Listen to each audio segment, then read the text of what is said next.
Roman साम्राज्य के पिछले भाग में हमने रोमन साम्राज्य में श्रमिक नियंत्रण तक का अध्ययन किया था। अब उससे आगे सामाजिक श्रेणियाँ, रोमन साम्राज्य की जो रोम की उस समय सामाजिक श्रेणियाँ थी उनके बारे में चर्चा करते हैं।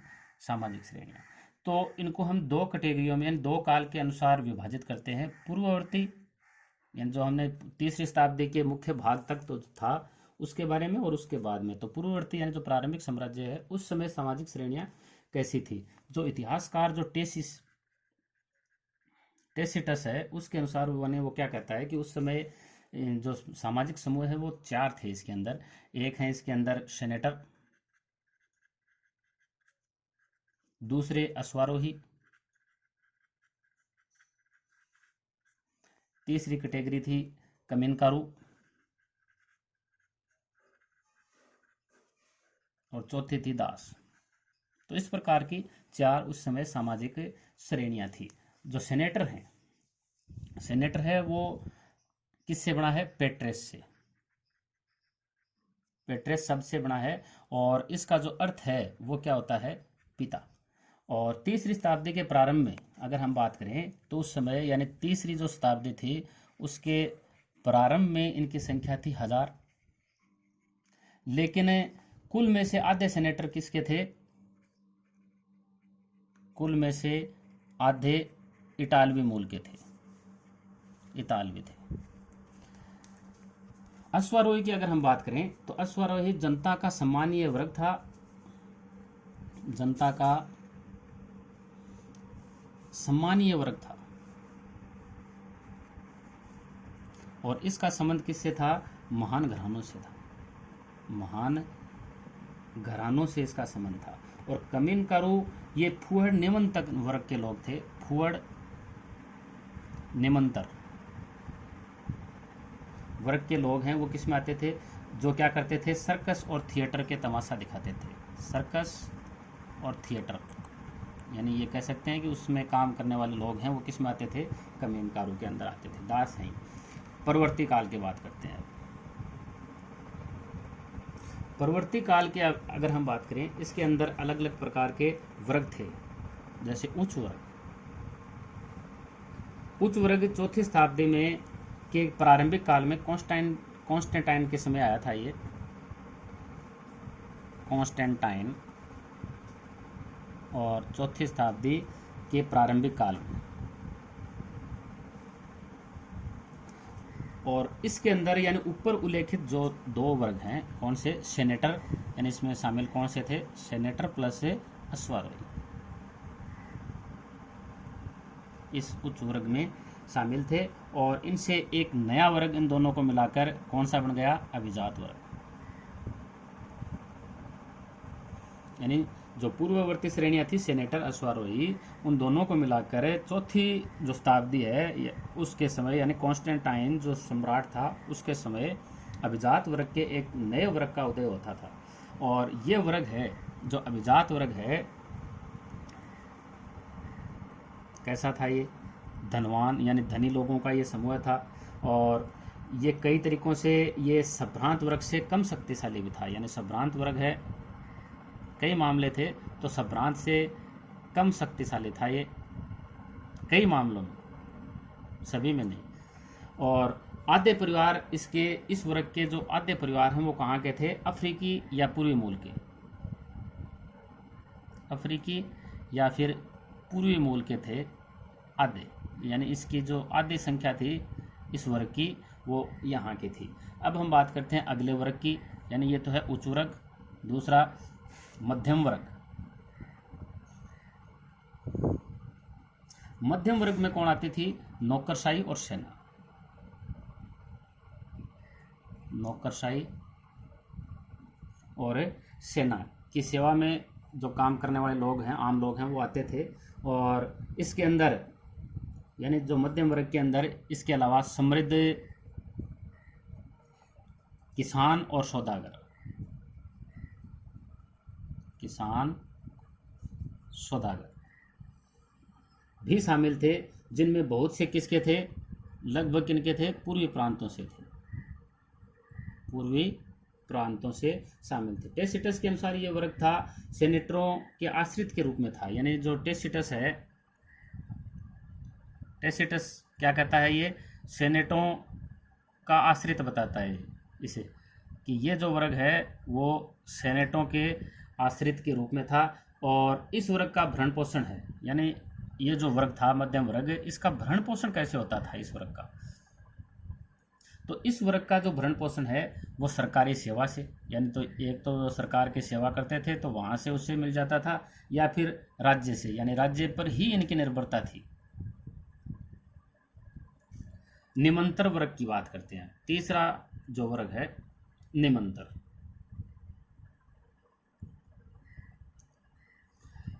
या हुमिलिओरस, हुमिलिओरिस, निमंत्रण वर्ग या हुमिलिओरिस। और इसके अंदर क्या आते थे, इस वर्ग के अंदर ग्रामीण श्रमिक, ग्रामीण श्रमिक आते थे। इसके अंदर औद्योगिक और खनन के कामगार आते थे, औद्योगिक और खनन का कार्य करने वाले इसके अंदर आते थे। प्रवासी कामगार इसके अंदर शामिल होते थे। स्वनियोजित शिल्पकार, स्वनियोजित शिल्पकार की कैटेगरी है वो भी निमंत्रण श्रेणी के अंतर्गत थी। और कभी कभार काम करने वाले भी, यानी वो व्यक्ति जो कभी कभार काम करते थे, तो काम करने वाले हैं वो भी इसके अंतर्गत आते थे। तो ग्रामीण श्रमिक हैं, यानी जिनमें से बहुत से लोग स्थायी रूप से बड़ी जागीर में नियोजित होते थे। ग्रामीण श्रमिकों में कौन आते थे, जो बड़ी जागीर के अंदर काम करते थे उसके अंदर नियोजित होते थे, वो ग्रामीण श्रमिक हैं। औद्योगिक खनन यानी उसके अंदर काम करने वाले। प्रवासी यानी जो अनाज और जैतून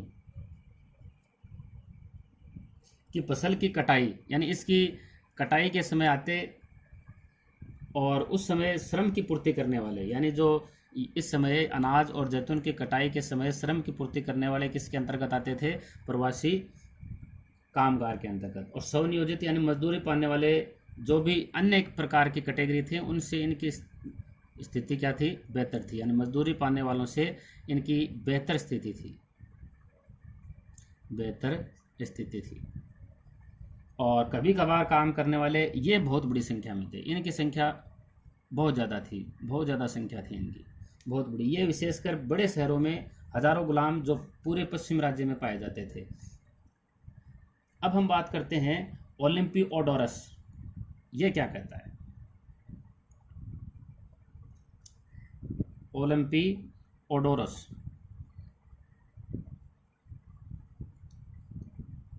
ओलिम्पियोडोरस एक इतिहासकार था, और इतिहासकार के साथ में ये राजदूत भी था। और उसके अनुसार जो 5वीं शताब्दी है उसके प्रारंभ काल में, 5वीं शताब्दी के प्रारंभ में रोम में कुलीन परिवार जो थे, रोम में जो कुलीन परिवार थे उनकी वार्षिक आय, यानी इनकी वार्षिक आय की हम बात करते हैं कि जो इनका उच्च वर्ग था कुलीन वर्ग, उसकी वार्षिक आय है वो 4000 पाउंड सोने के बराबर होती थी, पाउंड सोने के बराबर। और इसमें उनकी सीधे उपभोग करने वाली उपज शामिल नहीं थी, यानी जो 4000 वार्ष जो पाउंड है इसके अंदर सीधे उपभोग वाली उपज शामिल इसके अंदर नहीं थी। सीधे उपभोग वाले जैसे क्या होते हैं, जैसे अनाज, शराब या अन्य उपज, यानी अनाज है, शराब है, अन्य उपज है, ये इसके अंदर शामिल होती थी। ये तो थी किसकी, कुलीन वर्ग की। अगर हम दूसरी श्रेणी की बात करें, जो द्वितीय श्रेणी थी, उसके परिवारों की जो आय होती थी वो कितनी होती थी, 1000 या 1500 पाउंड के करीब होती थी। मौद्रिक प्रणाली,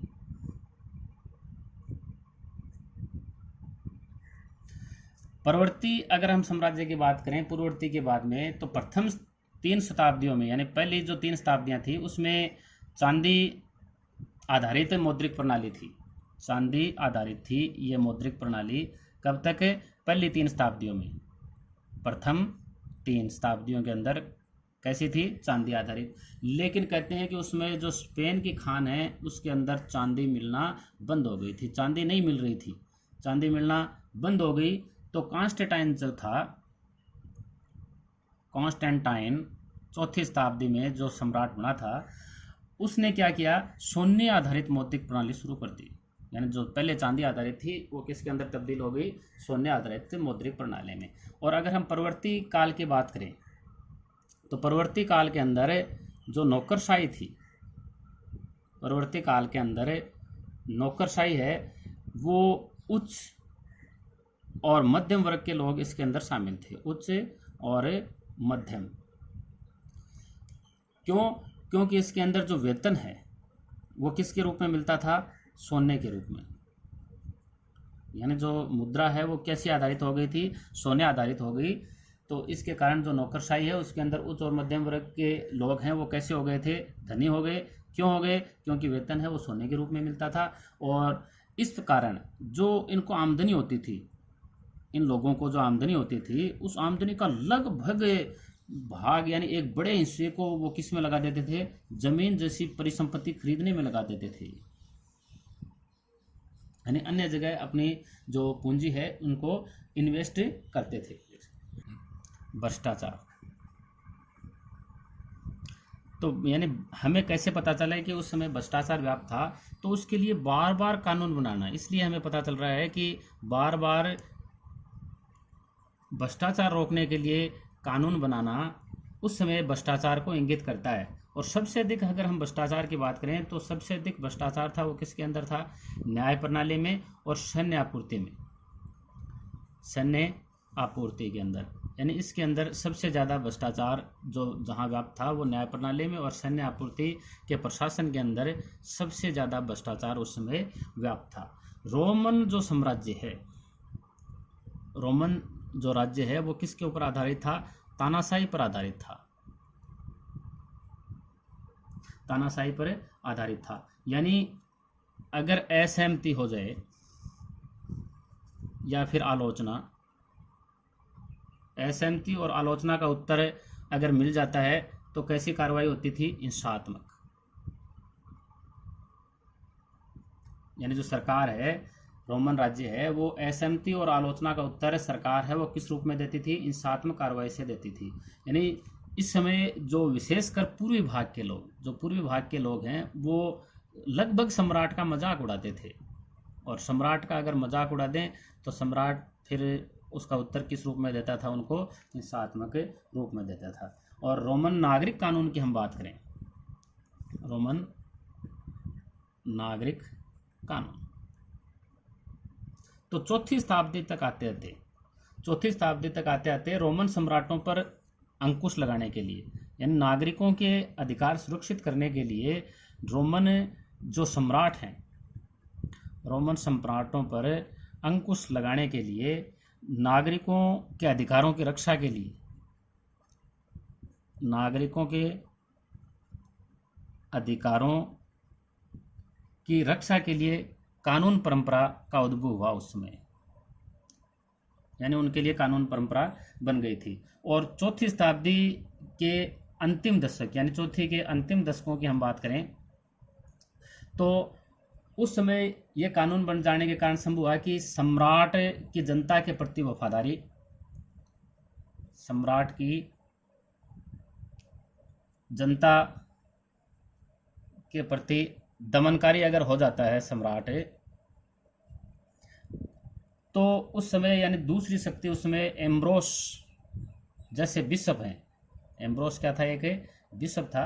बिशप उतनी ही अधिक शक्ति से, यानी जितनी शक्ति से सामना करता है कौन, राजा, तो उतनी ही शक्ति से उसका क्या करे जी, मुकाबला करे।